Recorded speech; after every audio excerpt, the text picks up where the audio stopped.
Montana Territory, January 1883. Snow covered the Bitterroot Range like a white blanket tucked in tight, and the wind carried a sharp edge that could slice through wool. Orion James pulled his horse to a stop outside the weather-worn trading post just south of Fort Owen. He dismounted slow, boots crunching in the snow, not because he was tired but because something in his gut told him this stop was going to change everything. The place was quiet, too quiet. Smoke curled from the chimney, but no voices, no movement, just the creak of the sign shifting in the wind. Then he saw her. She sat on a bench just outside the door, a wool shawl around her shoulders, her hands folded tight in her lap. Her boots were scuffed, skirt hem damp from snow. She looked up when he approached, big, steady eyes the color of storm clouds. She was young, but grown, maybe 20, not scared, just waiting. There was a folded paper pinned to her shawl. Orion frowned, stepped closer, and gently unpinned it. Her name is Zadie. Cannot keep her. She is good and honest. Please help her find a life. The handwriting was rushed, nearly unreadable. No name, no explanation. Zadie did not need to speak. Her eyes said everything. She had been left and she knew it. Orion looked from the note to her face. You all right? She nodded once. Yes. You got any family nearby? No. He exhaled, jaw tight. You hungry? She hesitated, then nodded again. He opened the trading post door without another word and led her inside. The clerk barely glanced up, old man with a pipe and a ledger. Orion laid down a coin for a tin of beans and 2 pieces of salt pork, and then led Zadie to the back stove where the heat was strongest. She sat carefully, hands near the flames, silent.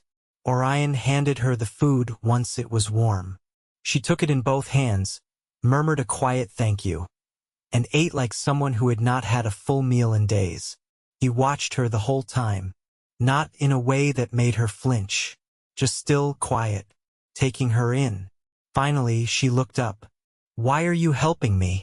Orion shrugged one shoulder and leaned back in the chair. Because someone should. And because when I saw you sitting out there, I knew. Knew what? I do not know, he said, voice low. Just knew you mattered to me. Zadie blinked, startled by the words. But she did not look away. He was not much for fancy talk and he did not plan things. But in that one glance outside the post, when her eyes met his, something had settled deep in his chest, like a hook set in the gut. He could not explain it. He just knew. Where were you before here? He asked. Zadie swallowed. Idaho, near Wallace. My stepfather left me with the note. Said he could not afford to keep me after my mother passed. Orion's hands curled into fists on his knees. You been on your own long? 3 days. He stared into the fire for a long moment, trying to steady the heat rising in his throat. That is long enough. I do not want charity. This is not charity. Then what is it? He met her gaze again. It is me looking at you and knowing I want you safe. That is all. Zadie studied him. He was maybe 27, 28. Rough around the edges but not harsh. He had a quiet strength to him, the kind that does not boast. He had calloused hands and a steady look. Someone you could lean on. She had not had that in a long time. I do not have anywhere to go, she whispered. I got a cabin west of here, he said. Few hours ride. You can come with me, just until you figure what you want. I will not touch you. I will not ask anything of you. I just want you warm, fed, and all right. She stared at him for a long time. You do not even know me. I saw enough to know. That night they rode out together. She sat behind him on the saddle, arms wrapped tight around his middle. The snow kept falling, but the wind had settled. The steady clop of hooves and the distant howl of wolves were the only sounds for miles. Orion did not talk much, but once, when she shifted closer for warmth, he reached back and gave her hand a gentle squeeze.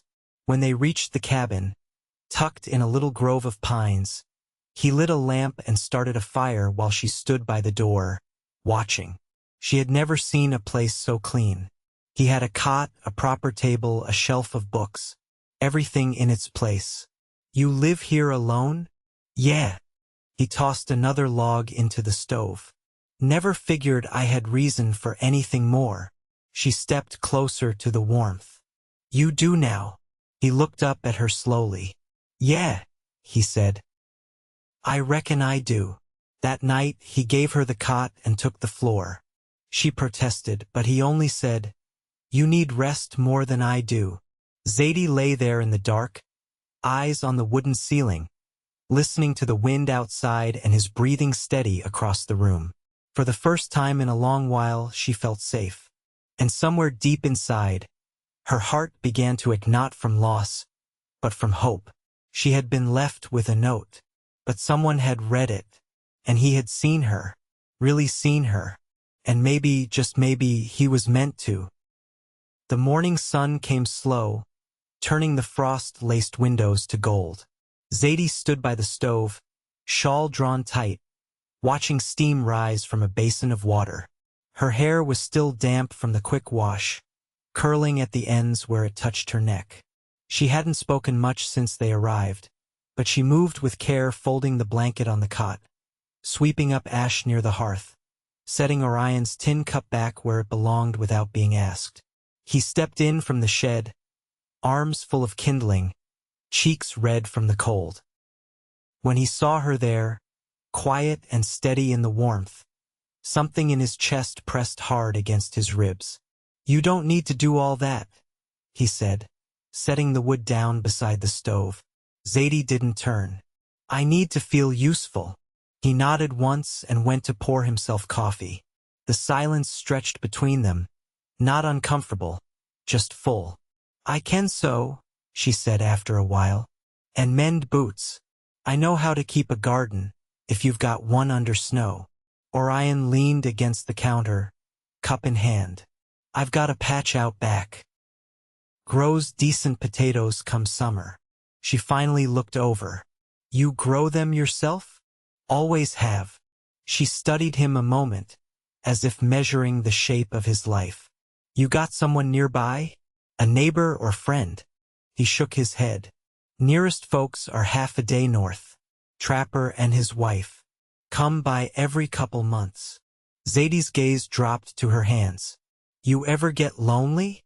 He took a sip before answering. "I used to, I think. Then I got used to it." She nodded like she understood, though her eyes stayed on the floor. "I used to dream about having a room of my own. Just a door I could close. You've got one here. Ain't much, but it's yours while you want it." Zadie looked back at him then, not quick or startled, just steady.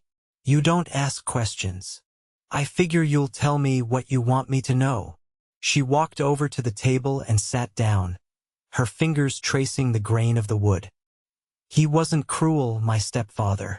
Just never looked at me like I mattered." Orion set his cup down. "That's not nothing." "No," she said, voice low, "but it's not enough." The wind hissed outside, brushing snow off the roof. Orion sat across from her, arms folded, boots planted firm beneath the table. "You ever been west of here?" she asked. "Once. Took a herd up through the Flathead Valley. Spent a week near Missoula." "What's it like?" He thought a moment. "Wide, quiet, like the land's waiting for something." Zadie smiled then, faint and fleeting. "That's what I want. Somewhere I don't have to hold my breath." He watched her, the way her face softened when she let her guard down. "You don't have to hear." She didn't answer, just let the silence settle again.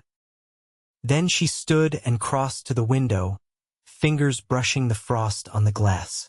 "There a river near here?" "About a mile off. Frozen now, but good fishing in spring." "I'd like to see it." We'll go when the snow eases. She nodded, still looking out. You always this quiet? He gave the ghost of a grin. Only when I don't know what to say. I don't mind it. Orion stood and grabbed his coat from the peg. I'm going to check the trap lines. You can come if you want. Zadie turned from the window. I'll come. They walked the ridge trail side by side, boots crunching through the crusted snow. Orion pointed out rabbit tracks and a pair of mule deer prints near the edge of the pines.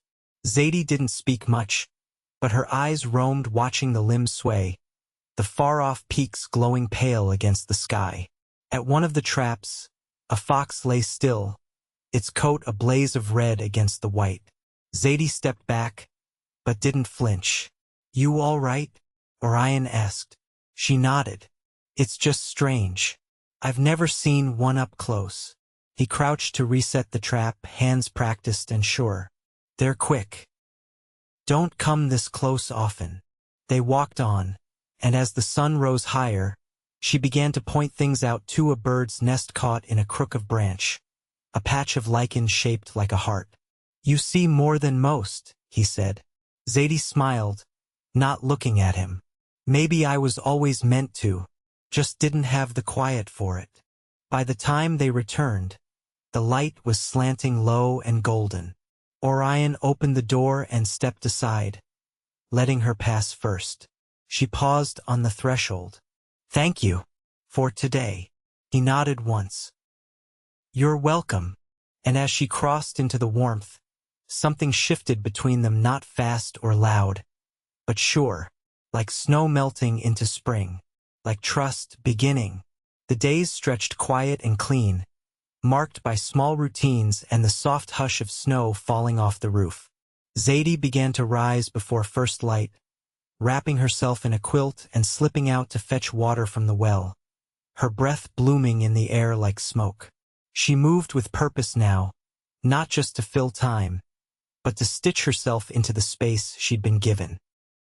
One morning, Orion found her kneeling by the hearth with a length of torn muslin and a spool of coarse thread. She gave him a glance, then returned to her work. I found a tear in your sleeve, she said.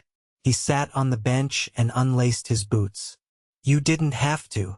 You wear the same 2 shirts, she replied. Seems worth keeping them whole.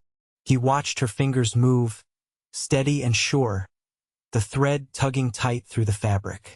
You've got good hands. They've had plenty to do. He leaned forward, elbows on his knees.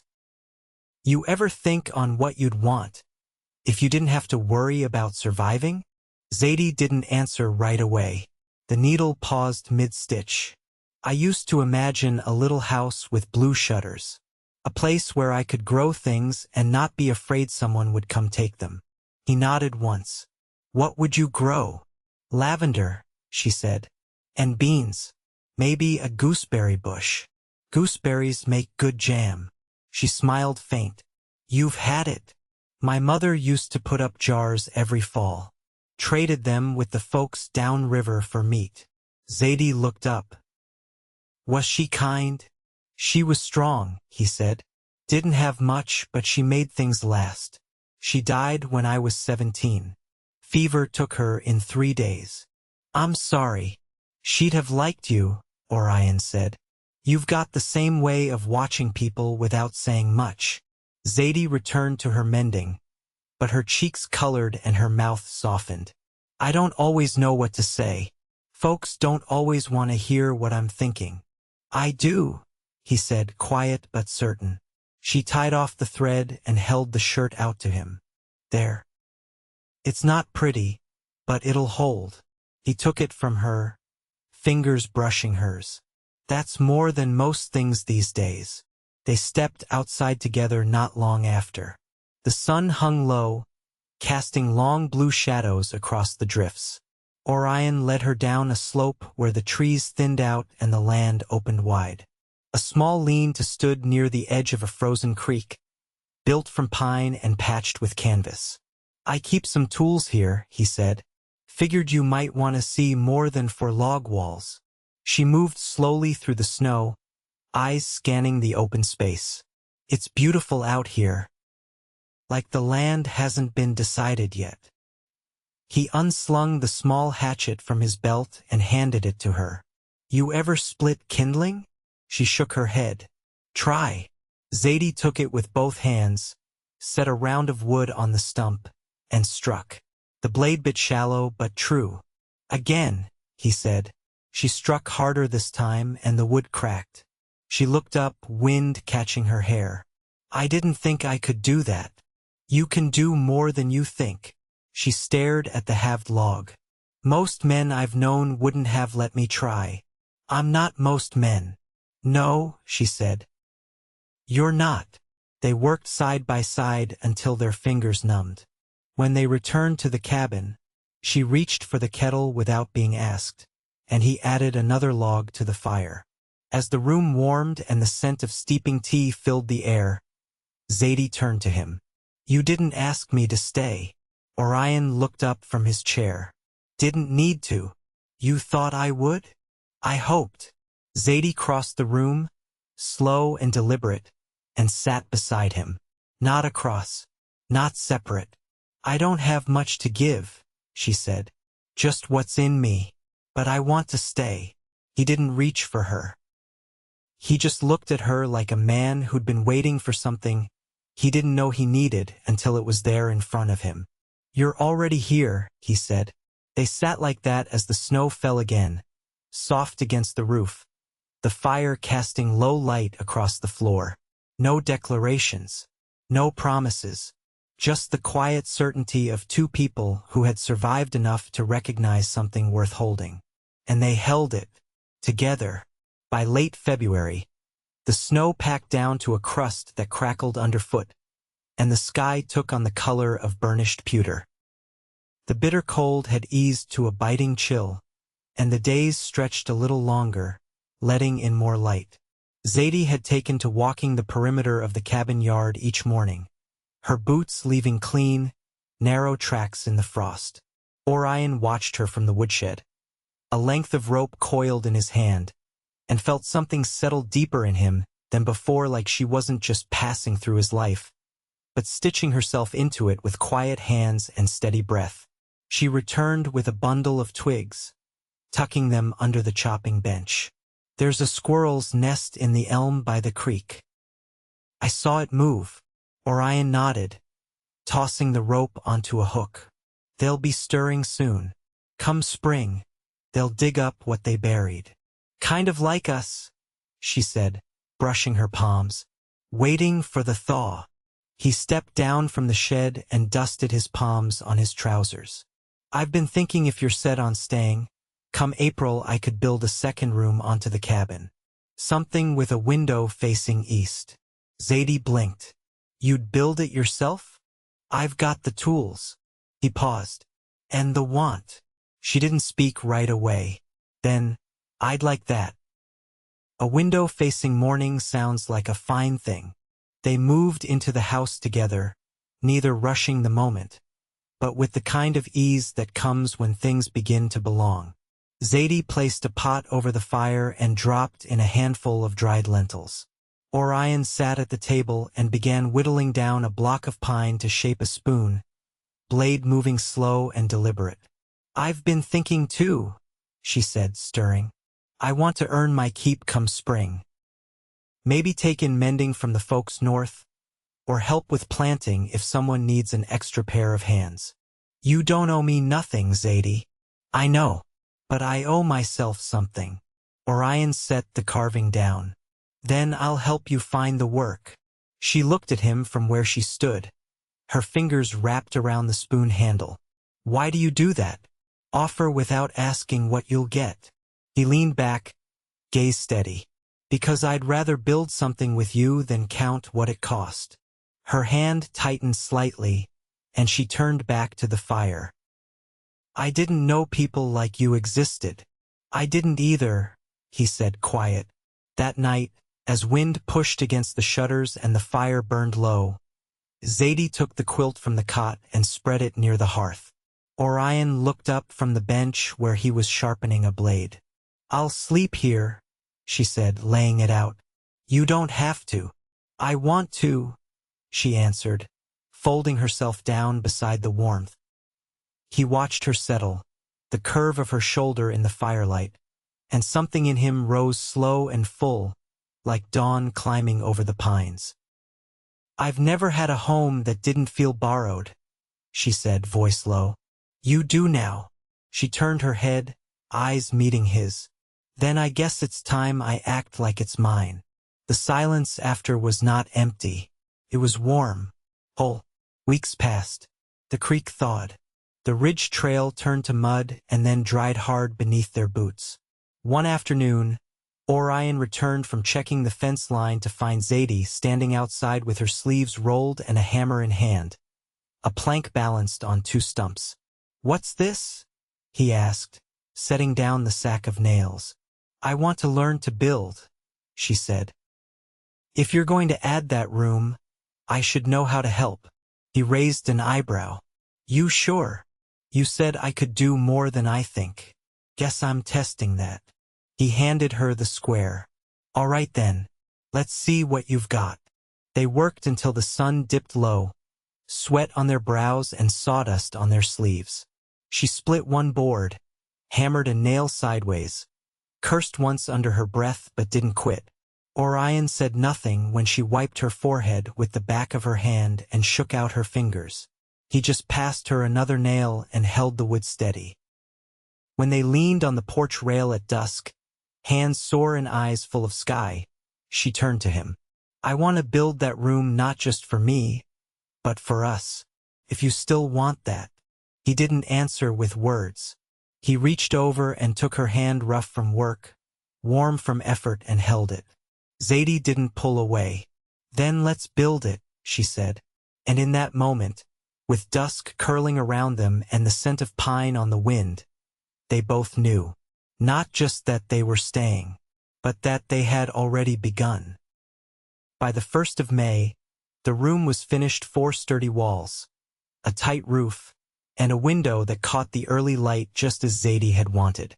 Orion had cut the glass himself, set it into a pine frame, and watched her face the morning it first lit the floor in a golden square.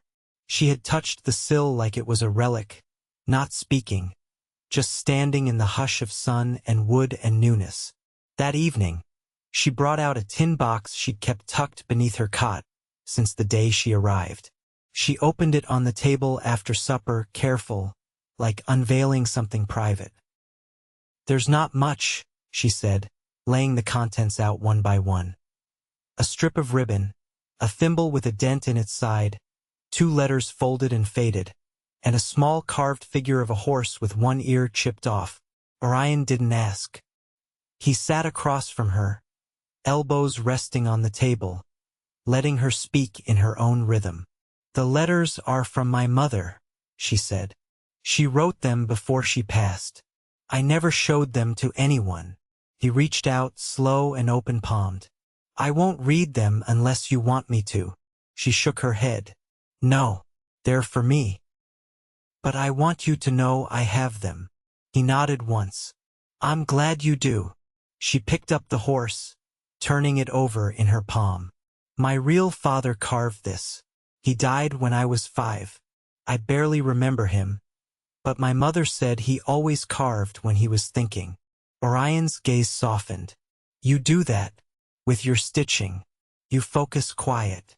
She smiled, but it was different than before, a kind of ease that hadn't lived in her before this place. I think I'd forgotten how to be still before I came here. They sat that way until the lamp guttered low, the box closed again, the pieces safely returned. She didn't put it back under the cot this time, but set it on the shelf above the hearth. The following week, they rode into the northern homestead where the trapper and his wife lived. Zadie carried a basket of mended shirts, and Orion brought a cured fox pelt for trade. They were met with cautious kindness, the sort that came with years of hard living and little trust.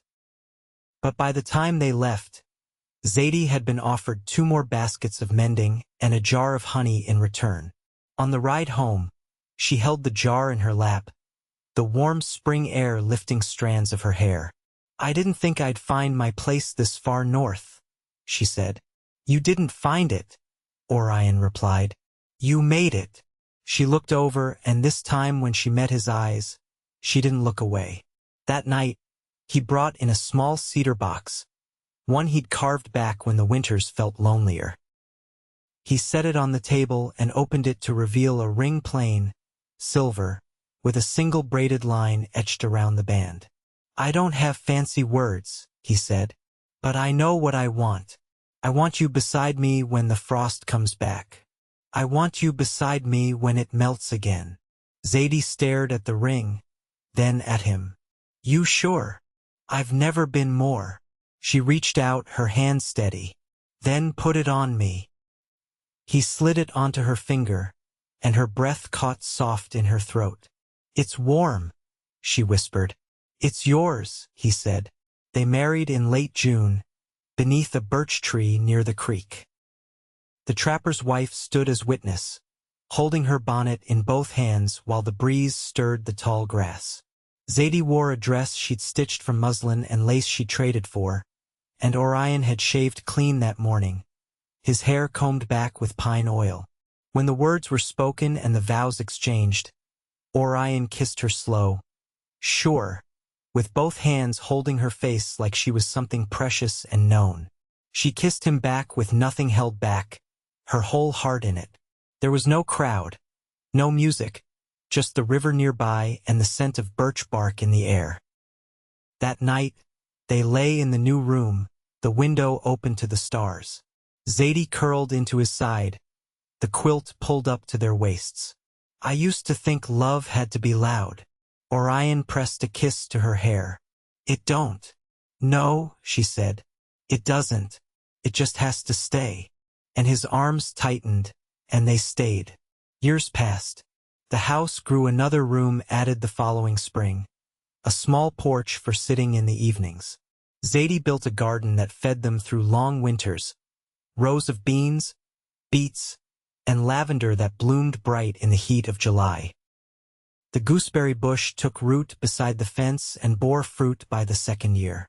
By the time their first child came, a girl with her father's quiet eyes and her mother's determined mouth, the cabin had become more than shelter.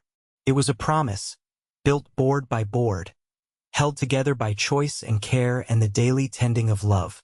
Orion taught their daughter to track prints in the snow, to read the clouds before a storm. Zadie showed her how to sew a straight line, how to tell when a gooseberry was ripe, how to listen before speaking. They grew old there together, not without hardship, but with steady hands and full hearts. And every morning, light spilled through the eastern window, across their bed, across their joined hands, and the world outside kept turning, wide and waiting and full of grace.